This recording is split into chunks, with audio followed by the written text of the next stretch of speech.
fear that we're not giving each other enough closure, you know. Feels like closure has become a bit of a lost art, and it's coincided with this age of individualism where people are always protecting their own peace and their own time and their own energy and their own boundaries. And I do understand it, because some people do abuse closure, you know, so they demand it not because they want some sort of ending, but because they want you. They want that energy, they want your peace, they want your time. And so it becomes easier for everyone just to say, well, we have to go no contact, I can't do this. The truth is, though, is that I think when you enter into something with somebody romantic, everybody is taking a risk. You're both risking being hurt, and you're also both risking doing the hurting. And I think we have to admit that responsibility goes both ways, as well as to yourself.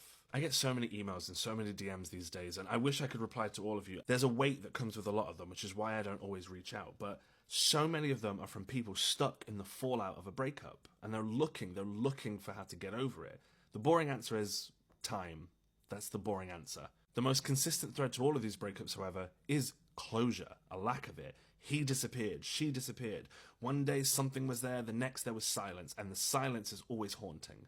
I've been speaking to a new friend that I made actually weirdly through this app. We've been talking for the last couple of weeks, and she's great. She's a writer, she's a really good one, and she's shared some of her writing with me, and we've talked about a lot of this. But one in particular stuck with me, which is that she spoke about this man with such love and like tenderness, only for the story to end with him cutting her off with no warning, you know, just sort of gone. Or not enough of a warning, in my eyes. And so it's her then picking up the fragments of what they had before that. I'll be honest with you, I found the story really frustrating, you know, it undercut all of the beauty of what came before. For me, it ruined it. Now for her, that wasn't the case. She doesn't see it like that at all. She's incredibly forgiving. She speaks about him with such heart. She's way more forgiving than I think I could ever be. I wonder, is that my flaw? Or is that just a natural reaction to this culture of people who just vanish? Because the truth is, I'm sorry, I'm angry at the vanishing and at the vanishers. Again, I'll say this, I know people abuse the word closure, I know this, but I know this because I've been the opposite. I've given too much, it's probably from naivety. I've made myself too available, I've picked up every phone call,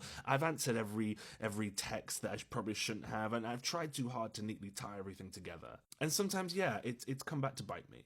When I had my first real breakup, we'd been together for almost 5 years, and it was me that wanted it to be over, and then the next day I get a phone call, maybe the next day, maybe the one after, and she just says, can we still be friends? You're my best friend. And I'm like, yeah, of course we can. And maybe I was being too naive here. And we spoke every day for almost a year. I was just there for her through everything. I didn't realize that maybe at the time she was trying to win me back, or maybe this was some sort of prolonged version of a breakup that I had done in a day that she was trying to have over a year. And in the end, I got hurt. I thought we were just being friends. Again, my naivety. But the truth is, I don't regret that. I don't regret that because there's a point where I should have said no, sure. There's a point where I could have recognized that this isn't healthy, we can't keep talking. But I didn't. Because I can't shake this feeling that the one who does the hurting is the one who has to survive the breakup, not the one who gets hurt. And if that's true, then maybe I don't believe closure is some sort of gift that we give people, but a responsibility, an obligation. And maybe that's all I'm really saying, that we're responsible for each other, for how we end things just as much as how we begin them.